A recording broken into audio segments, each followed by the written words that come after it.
புதியுகம் நேயர்கள் எல்லாருக்கும் அன்பான வணக்கம். இது குட்டி ஸ்டோரி. இன்னைக்கு குட்டி ஸ்டோரியில் ரொம்ப இனிமையாக இசையான ஒரு காதல் கதையை நம்ம தெரிஞ்சுக்க போகிறோம். இனிமையானன்னு சொல்லலாம், அது என்ன இசையான கதையை கேட்டால் தெரியுமே. ஆப்கானிஸ்தானில் இந்து அப்படிங்கிற ஒரு பகுதி. இந்த பகுதியில் அது ஒரு மலை பிரதேசம். மலை பிரதேசம்னா ரொம்ப அழகான நகரமும் இருக்குது, பள்ளத்தாக்கில் கிராமமும் இருக்குது. இந்த நகர பகுதியை, இது ஒரு சின்ன ராஜ்யம்தான் அப்படின்னாலும் அந்த பகுதியை பாஜ் பகதூர் அப்படின்ற ஒரு ராஜா ஆட்சி பண்ணிட்டு வந்தார். பாஜ் பகதூர் எப்படி அப்படின்னா, நல்ல இளைஞன், வீரமானவர் தான். நல்ல போர் திறமெல்லாம் அவருக்கு நிறைய உண்டு. இருந்தாலும் கூட அவர் ரொம்ப அமைதியை விரும்புகிறவர் தான்.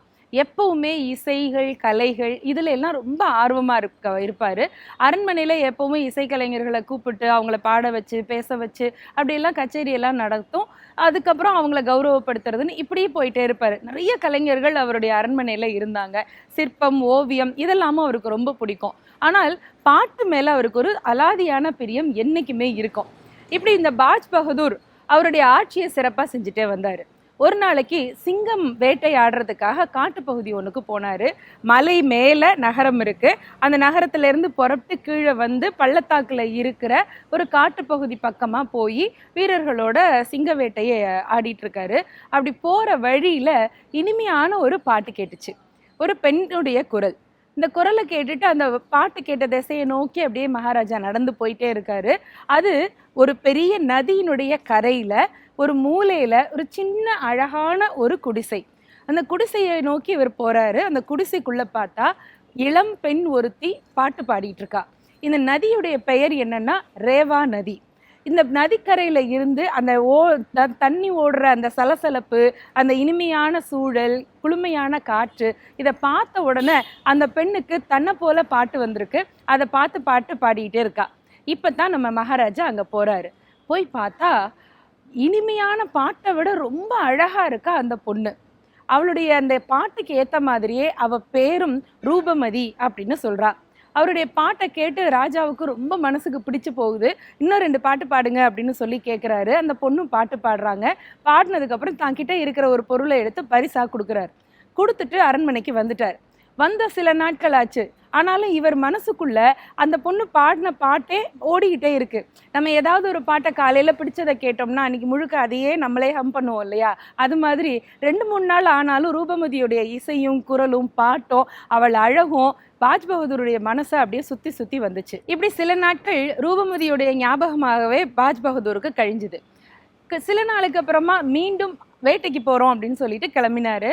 வேட்டைக்கு போகிறாரா இல்லையோ, ரூபமதியோடைய பாட்டை கேட்கறதுக்காக கிளம்பி போனார். மறுபடியும் அந்த பொண்ணை பாட சொல்லி கேட்குறாரு. அந்த பொண்ணு மகிழ்ச்சியாக பாடுறா. இப்படி சில முறைகள் அந்த சந்திப்பு தொடருது. இந்த நட்பு காதலாக மாறுது. கொஞ்சம் மாதத்துக்கு அப்புறமா ரூபமதி கிட்ட மெதுவாக பாஜ் பகதூர் தன்னுடைய விருப்பத்தை எடுத்து சொல்கிறாரு.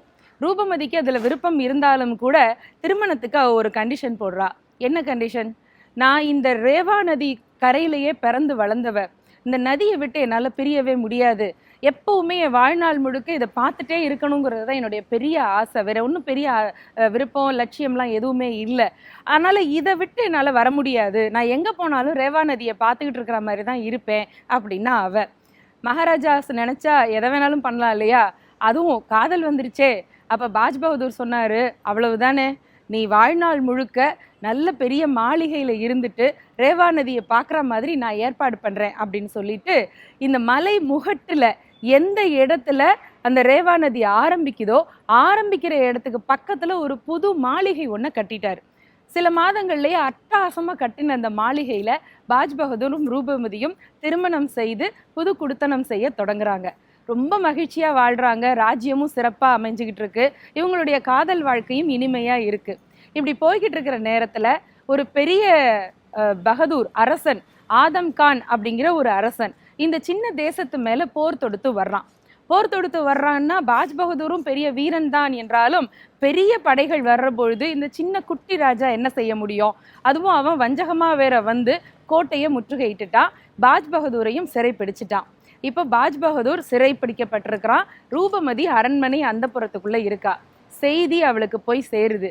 ஆதம் கானுக்கு ரூபமதியுடைய அழகை பற்றி ஏற்கனவே தெரியும், அவளுடைய பாட்டை பற்றியும் தெரியும். கோட்டையை பிடிக்கிறத விட அவனுக்கு முக்கியமான விஷயம் ரூபமதியை அடையணும் அப்படிங்கிறது தான். அவளை அடையறதுக்காக தகவல் சொல்லி அனுப்புகிறான். இன்னைக்கு மாலை வந்து சந்திக்கிறேன், அரண்மனையில் தயாராக இருக்க சொல்லுங்க அப்படின்னு. இவன் சொல்கிற செய்தி அவள் புரிஞ்சுக்கிட்டா. அங்கேருந்து மாலையில் ஆதம் கான் வர்றான். ஒரு பெரிய அந்த மாளிகையினுடைய அந்த உப்பரிகையில் நல்ல இனிமையான குளுமையான காற்று அடிக்கிற நேரத்தில், நிலவு எழுற அந்த மாலை நேரத்தில் ரேவா நதியை பார்த்த வண்ணமா அப்படியே தேவதையாட்டம் அழகு சொரூபமாக அலங்காரம் பண்ணிட்டு அங்கே ஒரு யாழிசையை மீட்டிட்டு ரூபமதி உக்காந்துருக்கா. பின்பக்கமாக வர்றான் ஆதம் கான். ஆசையாக வந்து அவளுடைய தோளை தொடுகிறான்.